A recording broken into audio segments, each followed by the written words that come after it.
And are you refreshed? Good. Now what? I started this morning thinking that I really wanted to come up into the chair. But I didn't raise my hand at first because I thought to myself, I'm not an opening act, I'm a finale.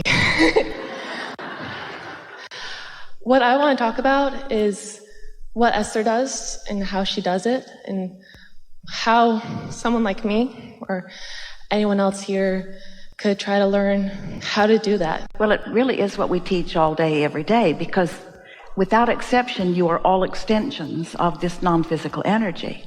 And without exception, non-physical energy is flowing to you. So the question really is about, how do I get into a reliable receptive mode? And the answer to that is practice being there. The question is, how do I translate energy? How do I find a consistent stream of energy that is so identifiable and undeniable that I can translate it? And the answer to that is want it and expect it, and then practice being in the receiving mode. Esther did not have an intention for this as such. In fact, if she had known that it was going to lead to this, she would have made sure it didn't, because she saw this as something weird. But she was born a teacher and an uplifter. And once she was guided to meditate and the connection was made that was undeniable, then it just unfolded. We think the main factors that helped Esther were that she wasn't trying to do something, and so she wasn't keeping track of whether she was doing it or not. She and Jerry meditated for 9 months with no intention of anything other than the sweet taste of that alignment. That's all she was reaching for, that feeling of detachment and that free-floating feeling of being resistant-free. That's what she was hooked on. And because that's what she was reaching for and finding, then at her point of readiness, she had some advantage for the unfolding that you're describing, in the sense that Jerry was the one full of the questions. Earlier, we were talking about how there is a question and an answer that are different vibrations. So if you're the one asking the question and you're also the one wanting to receive the answer, you can't be in both places at once. So there has to be some definition between when you are asking and when you are receiving. And most people are too impatient for that. They stand in a vibrational attitude of asking and then wonder why they can't receive. Where with Esther, she was in the vibrational attitude of quieting her mind, period. So Jerry was doing the asking and we were doing the answering, and Esther was doing the receiving.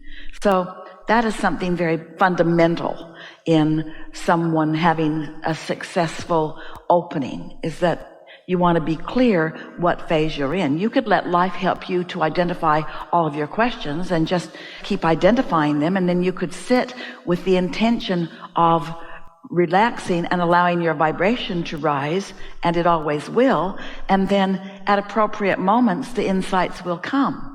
There are a lot of people that receive that don't necessarily do what someone today called it channeling. Esther never liked that word because it meant so many things that Esther doesn't see herself doing. She would say to us, Abraham, why are they lying? Because they're describing an experience that is so different from mine. And we said, everybody's having their own unique experience, and you will too. So don't try to mimic anyone. Just establish your relationship with your source energy, as you're doing through meditation, and then just pay attention to your moments of alignment. And when you find yourself in that receiving mode, that's when you want to turn your attention toward it and allow that vibration to gain some momentum. I've been meditating every day for 8 months, and I've made it a really good habit. And I usually do it towards the evening at night, closer to bedtime because of my schedule. And it's been an evolving thing where I need to try to quiet my mind, because I know you said in other times that that's what you were told to do. And So I try to quiet my mind, but my mind is often racing at the end of the day. At the end of the day, it's more difficult to quiet your mind because you've asked it to be active all day long. Mm-hmm. And I think I've gotten to a place where I know what I'm reaching for. And what is it? Well, to me, it feels like the edge of sleep, but I don't want to fall asleep afterwards. I want to be able just to relax, and whatever flows through my head is okay and not judge What you're it. reaching for is the edge of clarity. You're shutting down resistance. You're not shutting down reception. And sleep is sort of shutting everything down. So that could help. You're wanting to quiet your resistance while you stay alert to clarity. Does that make sense to you? Yeah. So think about the times when you most want to go to sleep. Isn't that to sort of recover from resistance? To bring a long day to an end, or we know you're seeking refreshment, but make the distinction, feel the distinction between wanting to sort of escape from physical and wanting to leap toward non-physical. Feel the difference between wanting to be free of confusion and wanting to be full of clarity. This connection to source that you accomplish through meditation is not like sleep. It's like fresh air. It's like brightness and newness and wholeness and fullness and eagerness. You see what we're getting at? I brought up the description of edge of sleep because before I was really focused, focus on your breath, breathe in, breathe out, and then it slowly became, that kept my mind racing when I was actively thinking, breathe in now, breathe out now. So I'm thinking... But it's actively thinking about something that isn't much thought. Those are not very active thoughts. Those are not thoughts full of resistance unless you're afraid you'll stop breathing. But it's hard to stay on that subject. But when I thought about just breathing naturally and feeling how good it feels and feeling how relaxing that is, that got my head then I felt my whole energy feeling relaxed and what I think is receptive. Well, you would know. And so our question to you is, do you find yourself in that receiving mode or do you fall asleep? Sometimes I want to just go to sleep, but then other times... Then that's a different intention, isn't it? Okay. We would not utilize meditation as the pathway into sleeping. Okay. We would use meditation as the pathway into more receiving. Sleeping is sort of shutting down receiving. And meditation is opening the pathway to more receiving. Can you feel the difference? Yeah. So how do I do that with my meditation? How do I... What's happening in the morning that you can't do it then? I have to get to work. So you have shortage consciousness. Yeah. I teach a class in the evening, so I get home really late, and then I often have to get up really early to meet with my... But if someone said to you, your meal is at... What time do you have to be at work? It varies throughout the week. It's sometimes 10, sometimes I don't have to be there until the evening to teach my class. So it's just... Well, let's say someone said to you, you get one meal a day and it's at 7 a.m. It's at 7 a.m. And you'd say, I can't be there. And we think after a while you'd make the time. Okay. So I should try doing it in the morning. It's just to your greater advantage. Yeah. For these reasons, during the sleep state, resistance slows way, way, way, way down. So you are at your least resistant state when you first awaken. That's a tremendous advantage because the whole point of meditation is to release resistance. And so if you start at your least resistant state and then you focus on your breathing, you'll get into that state of receptiveness, but you won't be tired and wanting to go to sleep. You'll be awake and ready to receive. Feel the difference? You're doing extremely well, and your meditation is not ineffective. We don't mean that. But you're asking us, and so that would be a really big difference to you. Okay. And I don't want to put it on a timeline or feel like this isn't working, but I know from the story. Well, you don't have to do that. You don't have to put it on a timeline because this is what's happening. Your inner being will meet you anytime anywhere about anything. We're not on a schedule.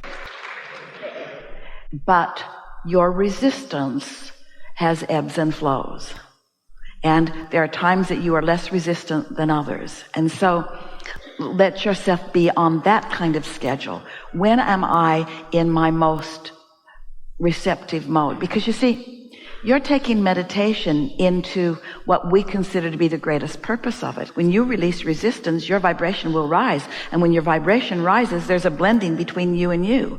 And when there's a blending between you and you are then, and only then, your wholest of whole selves.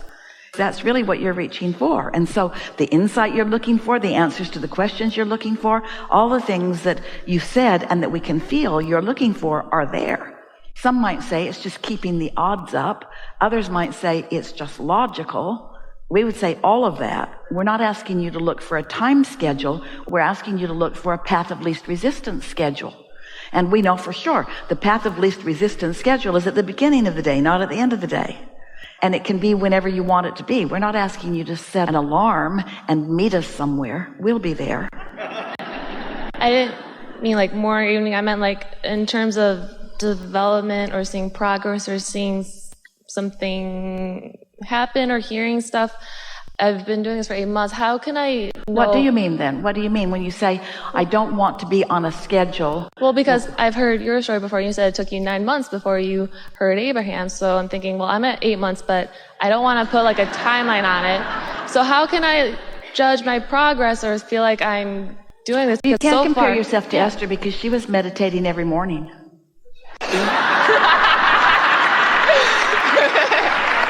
So if you want to use that comparison, you're at no months. Okay. All right. But don't use that comparison. Your desire is strong. Hers was not. What anybody else is doing doesn't have anything to do with what you're doing. It's just the gap between what you desire and where you are. And we want to soothe you with every word. We don't want to scold you or adjust you or change you. In other words, everything that we're offering you is just simple response to the question you ask. How can I be more effective at this really important, good-feeling thing that I desire? How can I be more of who I am more of the time? And so this being the receiver of your inner being, some people call it channeling. We call it inspiration. Some call it intuition. Basketball players call it being in the zone. Athletes often call it that. There is so much blending that is evidenced. And humans, when you see someone who has practiced that blending for some time, you usually see masters at their craft. Because the more blended they have been, then the more inspired they have been to the path of lesser and lesser resistance or more allowance to whatever it is that they are wanting. But it's really an individual journey. You're not in competition with anyone. Okay. I guess I probably already know the answers, but how can I see, what signs can I look at and look for development or progress or things like that? Is there a science of emotional awareness? Probably not when I'm falling asleep. But yeah. Is there a science of vibrational frequencies? Is there a science of vibrational compatibility? Oh yes, everything on your planet is like that. That tuning my radio dial, setting my receiver at the same frequency as the broadcaster. It's that science. It's the science of frequency. But in physical human terms, you wouldn't call it so much a science as you would call it an emotional awareness. And so your emotional awareness will teach you the science. Because when it feels really good, you're really tuned in. When it doesn't feel so good, you're not so tuned in.